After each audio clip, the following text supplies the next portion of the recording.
الحمدللہ وحدہ والصلاة والسلام علی من لا نبی بعدہ وعلی آلہ واصحابہ اجمعین.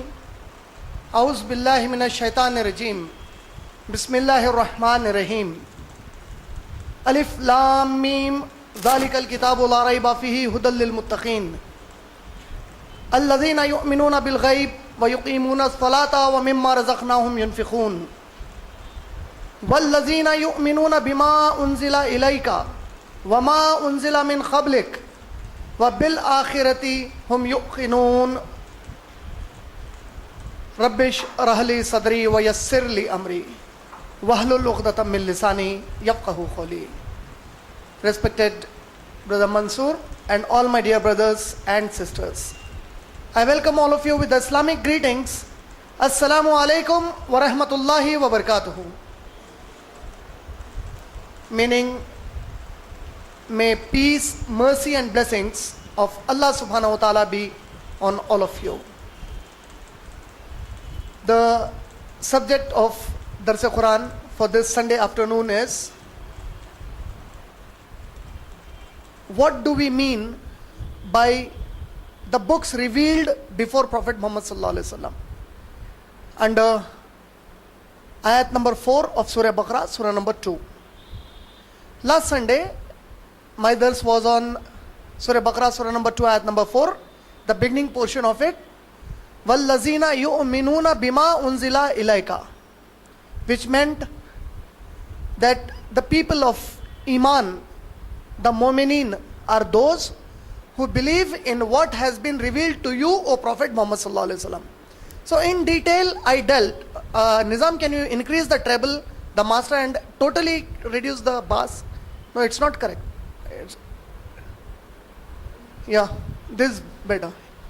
So last Sunday when I spoke about Quran, I made it very clear that Quran is the only 100% verbatim word of Allah subhanahu wa ta'ala, and not a single word in the glorious Quran is of Prophet Muhammad sallallahu alaihi wasallam or any other creation.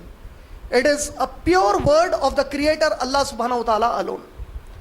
Now the subject for this Sunday's dars is the second portion of the ayat. The first portion is وَالَّذِينَ يُؤْمِنُونَ بِمَا أُنزِلَ إِلَيْكَ, and the second portion of the ayat is وَمَا أُنزِلَ مِنْ قَبْلِكَ, and those who believe in the revelation before the revelation of the Quran. Now this ayat basically is informing us Muslims that Allah subhanahu wa ta'ala did not reveal Quran as his only revelation. Before the glorious Quran, other books were also revealed by Allah subhanahu wa ta'ala. If you read Surah Baqarah, Surah number 2, ayat number 213, 213, Allah subhanahu wa ta'ala says that we created the entire mankind as one people, as one nation. One nation does not mean one country, meaning to say that Allah created everybody as an Indian or a Chinese or an American, meaning one kind of people with the same concept of belief. All believed in Allah subhanahu wa ta'ala alone.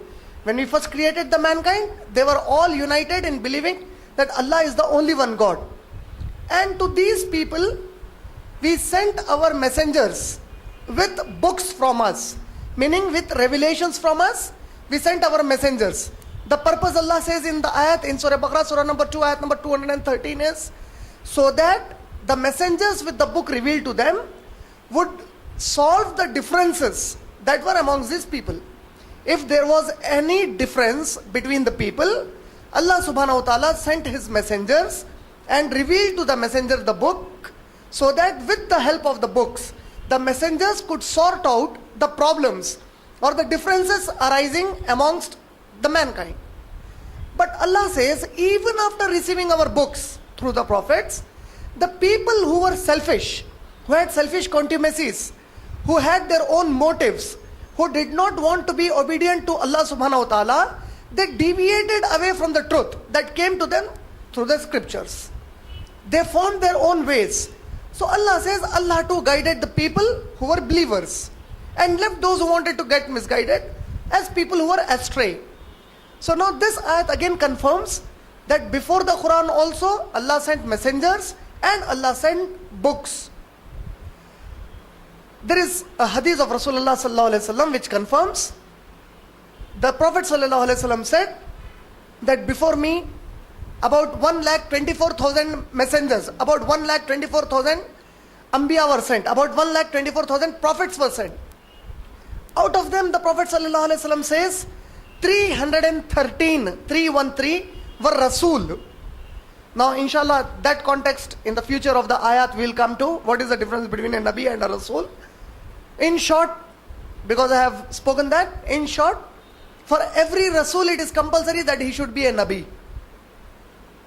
A Nabi need not be a Rasul, but every Rasul has to be a Nabi. For example, a 10th class pass student need not be a graduate, but every graduate has to be a 10th class pass. So in the same way, for every Rasul he has to be a Nabi, but every Nabi is not a Rasul. So the Prophet ﷺ said 1,24,000 Anbiya came, Nabi came.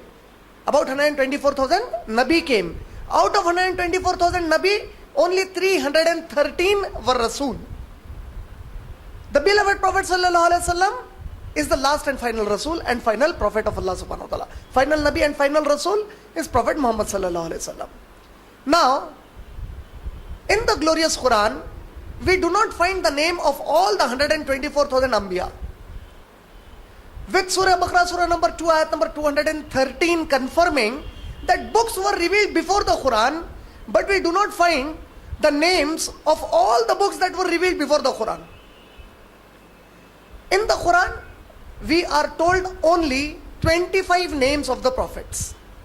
By name, only 25 Anbiya are mentioned in the Quran. And these 25 Anbiya include the Rasuls also mentioned in the Quran. From Adam alayhi salam till Muhammad sallallahu alayhi salam, out of the 124,000 Anbiya that Allah subhanahu wa ta'ala sent, the names of only 25 of them are mentioned in the glorious Quran. And of the several books that Allah must have revealed to many of his messengers, out of all those books, only 4 books are named in the Quran. The 4 books named in the Quran are the Torah, the Zabur, the Injil, and the Quran itself. There are only 4 books that are named in the Quran. Out of these 4 books, Torah was revealed to Musa alayhi salam. The Zabur was revealed to Dawood alayhi salam. The Injil was revealed to Isa alayhi salam. And Al-Quran was revealed to Prophet Muhammad sallallahu alayhi wasallam. These are the 4 books by name referred in the Quran. Now, we being Indians and living in a pluralistic country, in a pluralistic society, where we find many other people of different religions, of different ideologies, of different beliefs living with us, as a Muslim who wants to do dawah to the non-Muslims, who wants to invite the non-Muslims to Islam, we should be alert Muslims, we should be smart Muslims, we should be intelligent Muslims. Because living in India, if we do not know about the major religion of India, then we might not be able to convey the message of Islam to a majority of the people living in India. As we all know, the majority community in India calls themselves to be Hindu. They say we are Hindus. Now the history of Hinduism is different. The Quran nowhere has used the word Hindu for a single time. The word Hindu does not come in the Quran. The word Hinduism does not come in the Quran. Neither are any of the scriptures that the Hindus of the modern day follow mentioned in the glorious Quran. But still, we need to know them as good Muslims trying to do dawah to the Hindus also.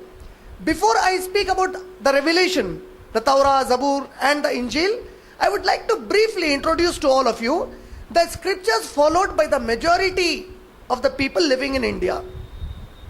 These Hindus, they believe that the Vedas are the primary most informative source on Hinduism.